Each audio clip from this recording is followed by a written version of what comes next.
Right now. Up for 2 days.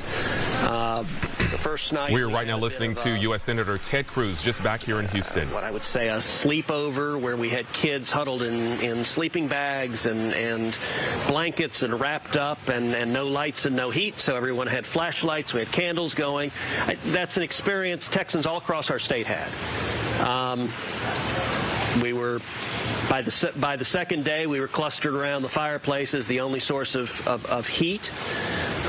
And so huddled up in jackets and by the fireplace. And our girls, when they got the news that school was canceled this week, they said, "Look, why don't we take a trip? Let's go somewhere where it's not so cold." And Heidi and I.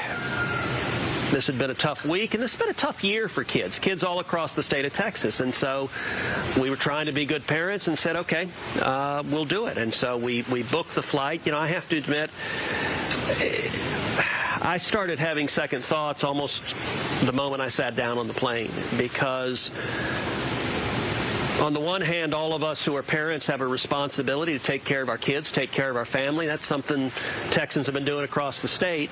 But I also have a responsibility that I take very seriously of fighting for the state of Texas and frankly, leaving when so many Texans were hurting. Didn't feel right, and so I changed my return flight and flew back on the first available flight I could take. I couldn't take a morning flight because the current restrictions require a COVID test. So I had to get a COVID test this morning before I could get on a flight back, so I took the first flight I could get after getting the COVID test and testing negative. Do you understand why people are so upset right now? And it sounds like you do have a little bit of remorse from this. Do you feel that it's deserved or not? Oh, sure. Of course I understand why people are upset.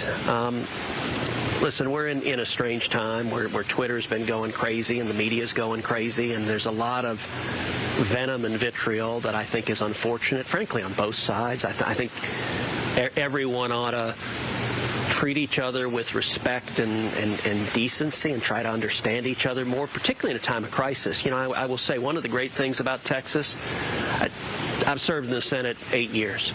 We've seen crisis after crisis after crisis in this state. And over again, whenever there is a disaster, whenever there's a crisis, Texans come together. Texans come together and unite, and that's one of the things that always makes me proud of this state.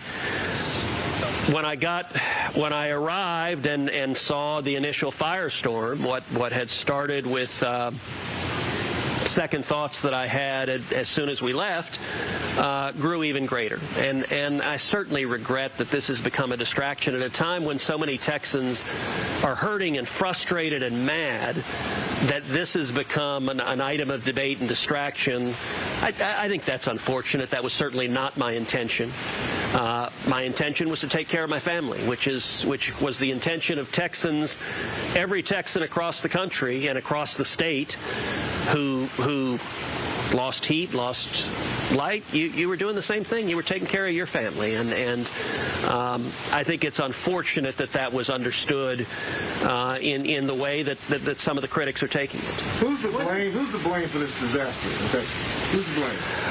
Well, look, we had two storms that combined, one that hit early in the week and a second that hit midweek, and it was, that combination is extremely unusual. I spoke this weekend before the storms hit to a meteorologist, a weather expert, who was looking at the projections and telling me this looks dangerous. This combination of not just one but two, the impact on the state is going to be very serious. That the impact is going to knock down power production. It's going to impact the state profoundly. And so I've started, before the storms hit and as they were hitting, trying to warn Texans, take this seriously. This is not just another winter storm. The impact of this is going to be significant. And based on the expert guidance I was getting, I wanted to make sure Texans knew that. I also connected that expert with the governor to make sure the governor had the benefit of this meteorologist's judgment about the storm and the magnitude of what was coming in. And the governor early on, the governor had just declared a disaster in all 254 counties in Texas. That was before the storms had hit, because the governor was receiving the same advice I was, that this combination of two storms was exceptionally dangerous. When the governor declared a disaster, I joined with John Cornyn. The two of us wrote a letter to President Biden urging the president to declare a federal disaster area for the state of Texas to grant the governor's request, and President Biden did so. I'm grateful that he did. What was not anticipated is that with this historic cold, and we knew we were going to see temperatures 30, 40 degrees below historic norms for this time of year. What was not anticipated is that the electrical grid would come wildly short of what was needed to provide for the needs of the state of Texas. The rolling blackouts that in some parts of the states, I hear reports the rolling blackouts were 30 minutes on, 30 minutes off. In other parts of the state, for us, it was 2 straight days of no power at all. And so it seems to have varied geographically, region by region. I think there's going to have to be a serious inquiry into why it was. What were the factors that led the grid not to be able to meet the energy needs of Texans? I've seen some of the early debates back and forth. I've seen some of the reporting that a number of wind turbines froze in the low-temperature environment. Texas is the #1 producer of wind energy in the country. About 25% of our electricity comes from wind, and so that was a factor. There were other electricity sources that also had significant weather-related problems, both natural gas and coal. And so I think we need to have a careful investigation, not in the passion of the moment when people's emotions are high, but a careful, serious, fact-based examination about what factors led to the grid being vulnerable. The grid is something that is designed, it is maintained, it is operated, it is regulated at the state level. So that is not a federal government operation, but ERCOT has produced real success in having low-cost energy here in the state of Texas, and most days out of the year, Texans are greater to have lower electricity bills than many other parts of the country. But at the same time, I think a lot of Texans are asking, well, why wasn't it there when we needed it? And we need to have a serious and careful examination of that based on the facts. Should those officials be fired?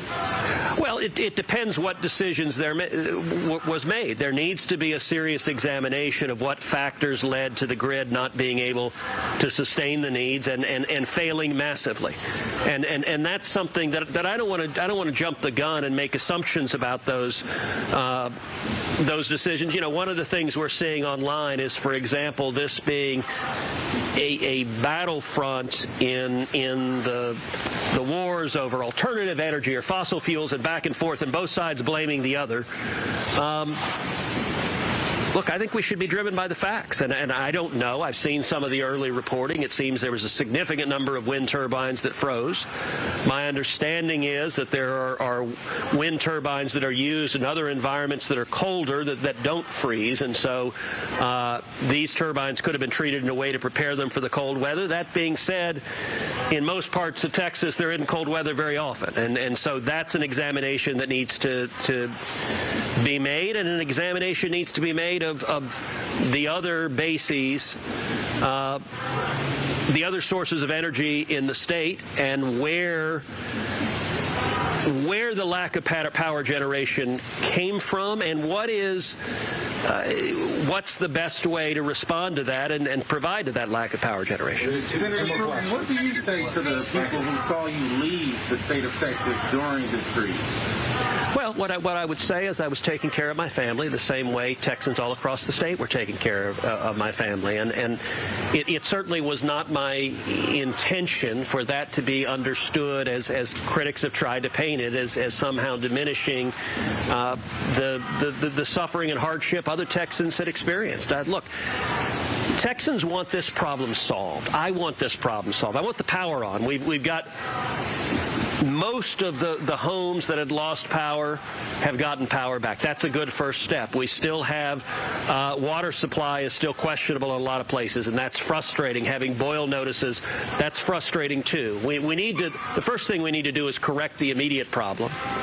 And then the second thing we need to do is engage in the longer-term examination. As I said, that the operation and regulation of that is at the state level and not the federal level. But I think those questions, Texans want answers. And I'm glad the governor is calling for the legislature to investigate that, because I think that is an investigation that needs to happen. Next question. Senator Cruz, did you, a lot of people are calling your decision to vote against conspiracy this time tone deaf? Did you come back because you felt guilty, or did you come back because you got caught and there was a lot of backlash for you voting?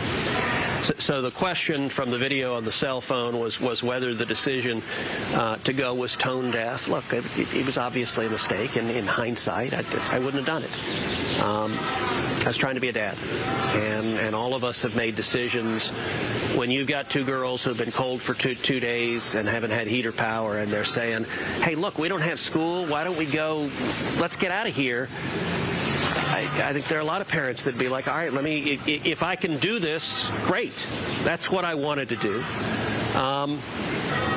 As I said, really from the moment I sat on the plane, I began really second-guessing that decision and saying, look, I know why we're doing this, but I've also got responsibilities. And it had been my intention to be able to work remotely, to be on the phone, to be on internet, to be on Zoom, to be engaged. But I needed to be here, and that's why I came back. And then as it became a bigger and bigger firestorm, it became all the more compelling that I needed to come back, because our priority should be fixing this problem and making sure it doesn't happen again. And I didn't want all the screaming and yelling about this trip to distract even one moment from the real issues that I think Texans care about, which is keeping all of our families safe. Okay, thank you all. Thank you, guys.